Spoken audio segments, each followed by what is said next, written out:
حضرت نے کتنی بہترین بات بولی ہے باپ کے لیے، ذرا سنیے۔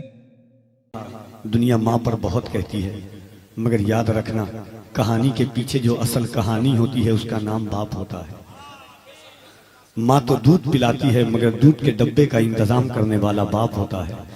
سلاتی ماں ہے مگر بستر کا انتظام کرنے والا باپ ہوتا ہے۔ قدم پکڑ انگلی پکڑ کر کے چلاتی ماں ہے مگر طاقت بخشنے والا باپ ہوتا ہے۔ بستہ لے کر کے ماں تیار کرتی ہے مگر بستہ میں کتاب دلانے والا باپ ہوتا ہے۔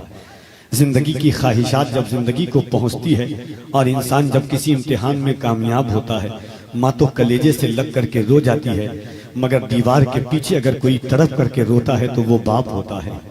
بیٹی کی خوشی کو ظاہر نہیں کر پاتا مگر چپ کے گھر کے کونے میں جو روتا ہے وہ باپ ہوتا ہے۔ میں نے کہا لوگوں کبھی غور کرنا، صبح کے وقت میں نکلنا اور رکشہ چلانے والے پر غور کرنا، وہ بھی کسی کا باپ ہوتا ہے۔ مزدوری کرنے والا بھی کسی کا باپ ہوتا ہے۔ اسٹیشن کے باہر ٹھیلا لگانے والا بھی باپ ہوتا ہے۔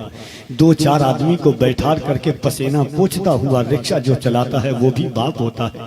کسی بلڈنگ کے باہر واچ مین کا کام کرنے والا بھی باپ ہوتا ہے۔ پسینہ دیکھ کر کے اپنی اولاد کو پرورش کرانے والا بھی باپ ہوتا ہے۔ کہا کہ باپ کس چیز کا نام ہے؟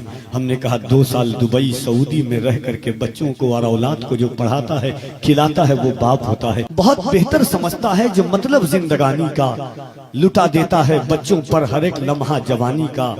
بھلایا جا نہیں سکتا کبھی کردار ماں کا بھی، مگر ایک اصلی ہیرو باپ ہوتا ہے کہانی کا، مگر ایک اصلی ہیرو باپ ہوتا ہے کہانی